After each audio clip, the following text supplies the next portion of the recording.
네, 주제는 하드웨어 백도어와 무선 통신 기술의 악의적 융합, 무선 백도어 해킹입니다. 여러분 연사님을 뜨거운 박수로 맞아주시기 바랍니다.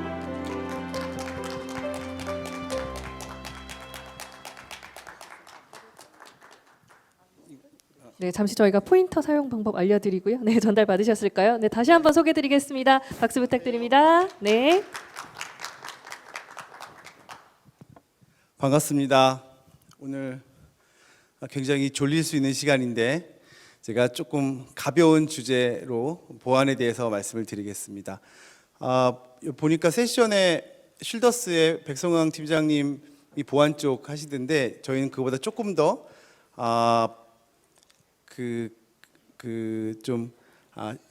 이 시대에 최근에 나온 보안 위협에 대해서 말씀드리겠습니다. 이게 굉장히 어려운 단어일 수도 있는데요. 무선 백도어 해킹이라고 되어 있습니다. 그거는 정의가 백도어는 뒷문이죠. 뒷문으로 정보가 들어오거나 해킹이 시도가 되는데 하드웨어 백도어입니다. 보통 소프트웨어 백도어는 많이 보셨죠. 하드웨어 백도어인데 무선 모뎀이 장착돼 있어요. 그러면 어떤 일이 일어나냐면 무선 모뎀을 통해서 그 하드웨어를 지나서 그 클라우드 서버에 바로 해킹 시도를 할 수 있게 됩니다. 그래서 그런 새로운 위협이고요. 이게 왜 각광을 받게 됐냐면 작년 4월에 굉장히 유명한 사건이 일어나죠. 육군 대위가 KGX라고 하는 군 통신망을 해킹하다가 잡혀 들어간 일이 있었는데 그때 4천만 원 고작 받고 나라 팔아먹으려고 했다고 해서 유명해진 사람인데 그때 그 대위가 사용하려고 했던 기술이 바로 무선 백도어 기술입니다. 그래서 무선 백도어 기술로 뭘 하려고 했냐면 같은 편인 해커가 그 대위한테 이렇게 얘기합니다. 이것만 갖다가 심어. 그럼 그 뒤는 내가 다 알아서 할게. 라고 얘기했거든요. 그래서 그런 해킹이 어떻게 우리 클라우드 환경에 영향을 주고 해킹이 이루어질 수 있는지 실제 사례를 중심으로 말씀을 드리겠습니다. 저희가 작년 이후에 이런 세미나가 과기부, 국방부, 또 뭐 세계 지식 포럼 이런 데서도 초청 강의를 한 바가 있고요. 또 실제로 이 작년 육군 대위 사건 이후에 우리나라 대기업 또 금융기관 또 실제 시중은행에서 이런 대비책에 대한 강구를 이미 개시를 했습니다. 군도 마찬가지고요. 저희 회사는 2000년에 만들어진 23살 된 회사고요. 제가 23년째 대표이사 하고 있습니다. 그래서 저희는 이런 무선 기술에 대해서 2005년부터 18년째 한 우물을 파고 있고요. 저희가 어플리케이션이 무선 쪽으로는 이런 해킹을 막는 것하고 도청을 막는 것이 있는데 무선 도청 같은 경우는 최근 5년 동안 시장 점유율이 99.5%입니다. 여기 보시면 무선 백도어를 만드는 하드웨어 백도어가 어떻게 장착되고 어떤 모양을 갖고 있는지가 나와 있는데요.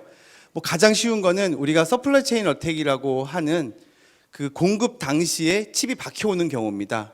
우리가 예를 들어서 델 서버를 구매를 했는데 실제로 그 델 서버에 들어있는 보드가 정상 보드가 아니라 스파이 칩이 하나 박혀 있는 거죠. 또는 이런 페리페럴의 맨 오른쪽 그림처럼 들어올 수도 있습니다. 예를 들어서 로지텍 키보드를 클라우드 서버실에 썼는데 로지텍 키보드 안에 스파이 칩이 들어있는 거죠. 그럼 어떤 일이 일어나냐면 그 스파이 칩이 들어있는 키보드를 이용해서 로그인을 하거나 어떤 작업을 하면 그게 원격에서 다 보이게 됩니다. 또한 그 사람이 로그인한 권한을 그대로 승계해서 원격에서 접속을 하게 되죠. 여기서 원격이라고 하면 최소한 10km 더 먼 거리를 뜻하게 됩니다. 그냥 인터넷에서 100불, 200불 주고 하는 것도 1km는 나갑니다. 실제로 발견된 거는 8마일짜리들이 발견되고 있습니다. 그래서 이런 하드웨어 백도어가 이런 형태로 물건을 구매할 때 또는 페리페럴을 할 때 구매할 때 들어오게 되고요. 이렇게 무선으로 박히게 되면 무선 칩이 박히게 되면 기존에 있었던 IDS, IPS 파이어월들을 다 우회해서 한 번에 무선으로 접속을 하게 됩니다. 클라우드가 해킹당하면 정말 절대로 안 되겠죠. 뭐 데이터 유출뿐만 아니라 사실 시스템 멈추게 하는 건 유출보다 훨씬 쉬운 이슈니까요. 그러면은 이런 무선 백도어가 설치된 경우에 있어서 얘는 기존에 있는 유선망을 통하지 않고 자기가 갖고 있는 무선 칩을 이용해서 원격으로 접속을 하기 때문에 기존에 있는 IDS, IPS 다 우회하게 됩니다. 그러면 결국 우리가 하고 있었던 이런 망분리 정책이라거나 아예 끊어놓는 아이솔레이션 망분리 정책이라거나 또는 우리가 클라우드 센터에 있는 몇 단계, 몇 겹에 있는 이런 인증 체계, 보안 체계, 어소라이제이션, 어센티피케이션이 다 무력화되는 상황으로 가는 겁니다. 그래서 간첩이 이 방법을 쓰려고 했던 것이었습니다.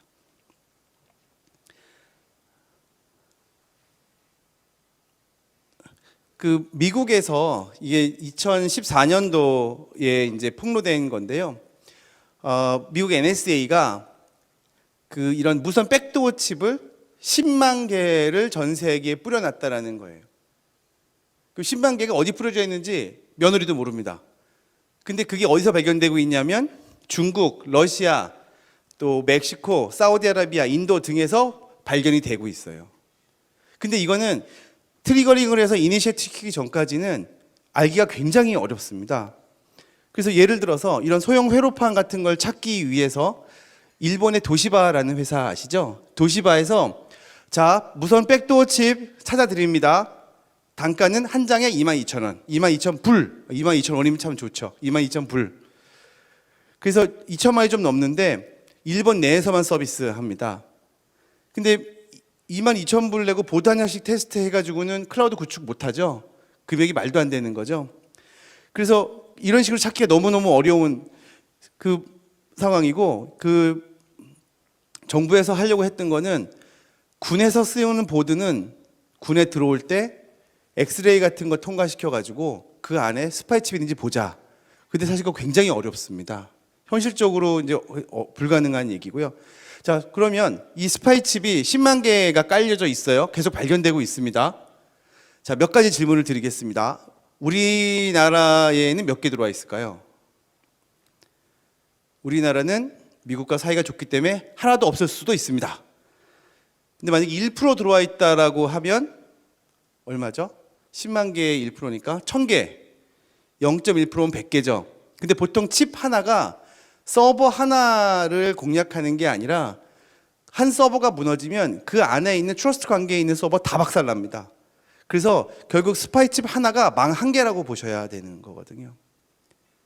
그럼 이거 어떻게 막을 거냐? 이거 괜찮은 거냐? 그 몇 가지 이슈가 있습니다. 자, 이런 거 기술적으로 가능하냐? 뭐 이미 굉장히 오래전부터 나와 있는 기술이에요. 두 번째는 이거 당하면 뭐 용서할 수 있는 수준이 되나요? 우리 클라우드 서버는 클라우드 센터에서 무선으로 데이터가 막 왔다 갔다 하고 있는데 나는 괜찮아. 이렇게 하기 굉장히 어렵죠. 그래서 실제로 이 스파이 칩이 도달할 수 있는 거리는 8마일이라고 나오는데 이것도 이미 10년 전 기술의 8마일이거든요. 근데 저희가 테스트로 시중에 나와 있는 칩들 구매해서 만들어 봤는데 이 건물 있는 상태에서 1km 이상은 뭐 무리 없이 갑니다. 그래서 클라우드 센터 안에 놓였을 때 바깥에 저희가 이제 이 장비 이거 테스트를 어떻게 해봤냐면 그 상암에 있는 모 대기업의 클라우드 센터에서 에다가 이 스파이 칩을 넣어놓고 어디까지 전송이 돼서 통신이 될 수 있나를 확인해 봤어요. 근데 그 클라우드 센터에 저희가 테스트한 데는 당연히 이게 이제 제일 유명한 이제 사례가 탐 크루즈가 영화에서 미션 임파서블이라는 영화에서 그 사막에 있는 굉장히 높은 빌딩을 막 기어 올라가서 유리창을 깨고 들어가서 USB를 딱 꼽으니까 그때부터 뭐 CCTV도 같이 볼 수 있고 엘리베이터도 조정되고 이런 영화 보신 적 있으시죠? 스파이가 어딘가 물리적으로 침투해서 뭘 집어넣어야지 해킹이 되는 거. 그게 다 무선 백도어, 하드웨어 백도어거든요. 그 왜 거기다 그걸 굳이 넣었을까? 그 망 접근하기가 너무 어려우니까. 끊어져 있거나 해킹하기 힘들어서. 그래서 이게 근데 사실은 그 영화는 말도 안 되죠. 클라우드 센터에 유리창 있는 데가 어디 있습니까? USB 꼽히지도 않고 다 매치 제어 되잖아요. 사실 근데 실제 환경에서 어떻게 되나 테스트를 해봤어요. 그래서 우리가 테스트를 해봤더니 거기는 당연히 유리창도 없고 콘크리트 벽 굉장히 두껍게 돼 있고 철문으로 막혀 있어요. 그래서 무리 없이 2, 3km 나갔습니다. 전혀 문제 안 됩니다. 왜냐하면 핸드폰보다 특성이 훨씬 좋거든요. 그러니까 얘가 쓰는 전파가 보통 1기가 언더를 사용하는데 핸드폰은 2기가 넘어가잖아요. 주파수가 낮을수록 잘 통과하고 잘 휘어다니고 멀리 갑니다. 데이터 양은 작지만. 그래서 클라우드 센터에 들어가면 사실은 밖으로 내보내는 것은 전혀 문제가 없는 상태입니다. 그래서 이거는 에어에서 8마일이고요. 실제로 좀 작지만 해킹에는 문제가 없습니다. 실제로 이 방송에서도 이런 게 굉장히 많이 나오고 있는데 영화뿐만 아니라 이거는 스브스 뉴스라고 그래가지고 SBS에서 이제 인터넷 뉴스를 만드는 건데 그 오른쪽 가운데 요 뒤에 위에 있는 걸 보시면 여기에 이상한 칩이 있죠. 이게 이제 C 타입 케이블이에요. 한쪽은 USB고 한쪽은 C 타입으로 그 핸드폰이나 노트북 충전할 수 있는 건데 여기에 칩이 들어 있습니다. 그래서 이걸 가지고 핸드폰을 충전하면 핸드폰이 또 노트북을 충전한 노트북이 다 해킹을 당하게 되는 거죠. 그래서 여기 나와 있는 것처럼 모든 정보를 해킹할 수 있고 또 저주파 대약 통신을 가능해서 굉장히 원격에서도 할 수 있고 또 이게 지오파밍 기술도 들어가 있어서 뭘 떨어지면은 동작하지 않고 가까이 있을 때만 동작하고 뭐 이런 것들이 다 녹아져 있습니다. 그래서 이게 놀라운 사실이 하나 있는데 이게 150불입니다. 150불에 인터넷에서 구매가 됩니다. 그래서 무선 백도어 칩이 완전히 대중화됐습니다. 이거 그냥 구매해서 아마존 가서 사시면 됩니다. 그 이 앞에 나왔던 이 칩은 NSA가 만들었을 때 한 개에 2만 불이었거든요. 그럼 몇 분의 1로 줄어든 건가요? 100분의 1 이하로 줄어들었죠. 그래서 저희가 사서 해봤는데 어마어마하게 잘 됩니다. 굉장히 쉽습니다. 그리고 소프트웨어까지 다 올라가 있습니다. 그 다음 걸 한번 보겠습니다. 아까 처음에 말씀드린 이 대위가 해커한테 뭘 받았냐면 여기 나온 것처럼 이제 그 포이즌 탭에 무선 모뎀이 올라가 있는 놈을 받았어요. 그래서 무선 모뎀은 LTE 모뎀이었고 포이즌 탭에 연동시켜 놨었어요. 포이즌 탭을 딱 꼽으면은 무슨 일이 일어나냐면 자기가 랜카드로 생각을 해요. 그래서 매체저에서 벗어납니다. 이게 뭐 USB 디스크나 스토리지가 돼야지 매체저를 할 텐데 얘는 랜카드예요. 그것도 프라이어티가 굉장히 높은. 그러니까 이걸 통해서 이 KGX 서버에 이걸 꼽아 놓으면 이 KGX 서버에는 기존에 자기가 갖고 있던 네트워크 채널을 끊고 이 보드를 통해서 통신을 하기 시작을 하죠. 그럼 여기서 할 수 있는 일이 뭐가 있을까요? 만약에 데이터를 훔쳐가는 게 아니라 시스템을 죽이려고 하면 훨씬 쉽겠죠. 왜냐하면 여기 저희가 테스트를 해보면 기본적으로 시스템 다운시키는 너무 쉬운 일이거든요. 서비스 하나씩 내리고. 그러면 그 합참에 있는 전시작전 체계, 전시 서버, 워게임하는 서버가 이 경우라고 생각을 한번 해보시면 어떨까요? 옛날에는 뭐 A 부대는 앞으로 전진하고 B 부대는 대기하고 말로 했죠. 요새는 전부 전산입니다. 서버 죽으면 전쟁 못합니다.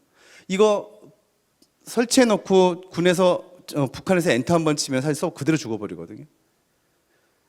그래서 이게 전부 무선으로 다니고 있습니다. 그러면 그래서 실제로 요거를 테스트를 똑같은 걸 만들어서 해봤습니다. 여기 보시면 그래서 여기 안 눌리네. 왼쪽 밑에 있는 것처럼 이제 랜카드처럼 인식이 되게 되는 거죠. 그래서 이제 서버로 바로 붙게 되는 겁니다. 그렇다면 이거 어떻게 막아야 되느냐? 어떻게 막을 수 있을까?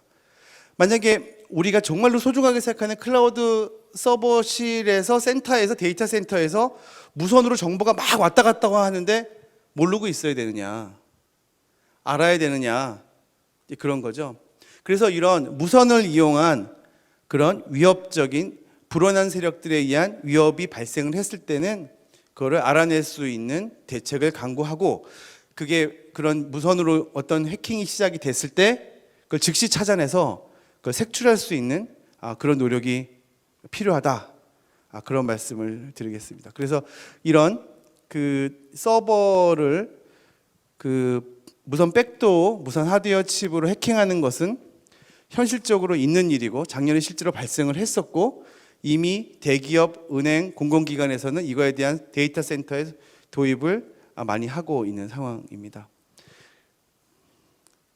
시간이 대충 맞나요? 네, 마무리하시면 될 것 같습니다. 네. 경청해 주셔서 감사합니다. 네, 바로 또 인사해 주셨어요. 고맙습니다.